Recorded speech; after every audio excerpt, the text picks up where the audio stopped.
Ladies and gentlemen, I am Patrick Murray, and it's great to be here at the Civic Association. I'd just like to start, I think our men and women in blue are gone, but anytime you get up in the morning and you put a uniform on, it includes a Kevlar vest, and you don't know if you're coming home at night or not, then they deserve our appreciation.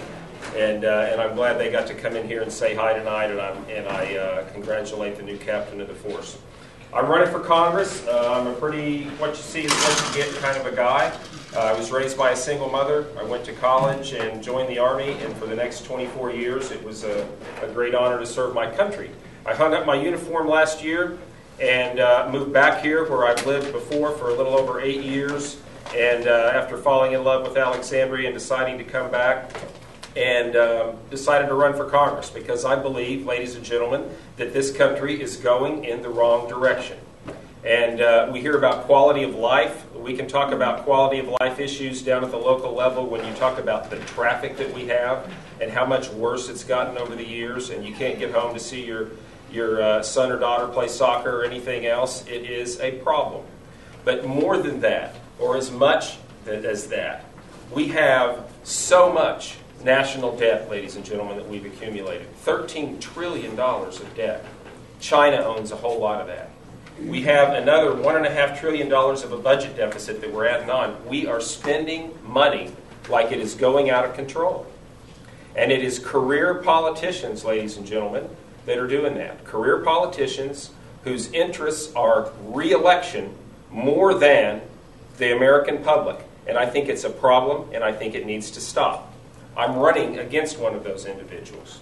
It happens on both sides of the aisle, but I'm running against Jim Moran, and you can look at his spending record over the years, and his record is very clear. Now, in the light of all this, we just had an ABC shock poll today, it was called. 89% of the United States of America is very unhappy with the direction of our economy.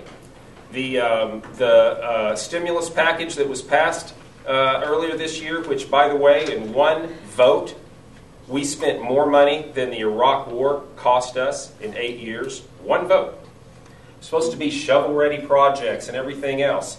It hasn't happened, ladies and gentlemen. The economy has not gotten better. We were promised that the unemployment rate would never go above 8% if we just passed this $800 trillion budget.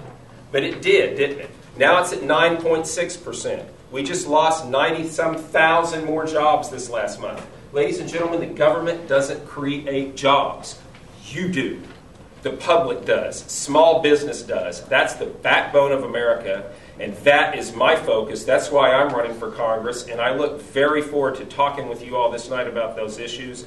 Thank you so much for inviting us, and I look forward to chatting with you. Thank you. I'll just be briefly, Ron, I appreciate your service in the United States Navy, even though it wasn't Navy. I spent 24 years in the Army, and we had some issues. But it's all in good fun, and we all need each other.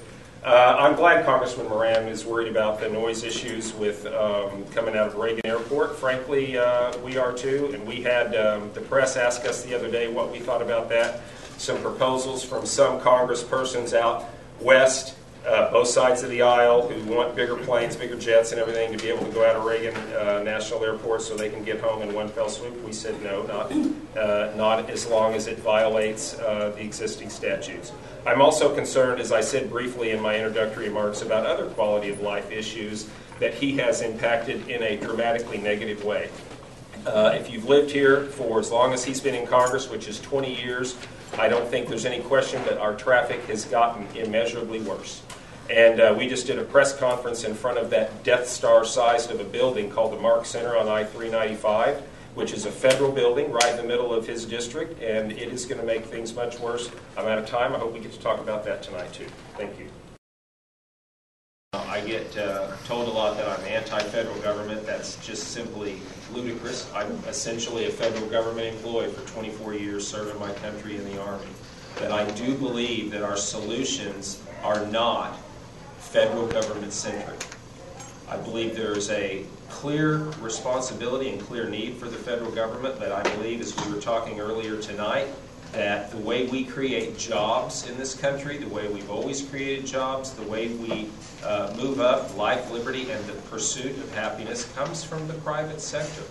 Now, I mentioned my NFIB endorsement, and I'm proud of that. There's another organization called the Small Business Entrepreneurial Forum, and it's a huge organization. They rank Congressman. Jim Moran got a 0. Now, I don't know how you get a 0. You have to try. I think Karl Marx would have at least got one thing right in the 22 votes, but it was a 0.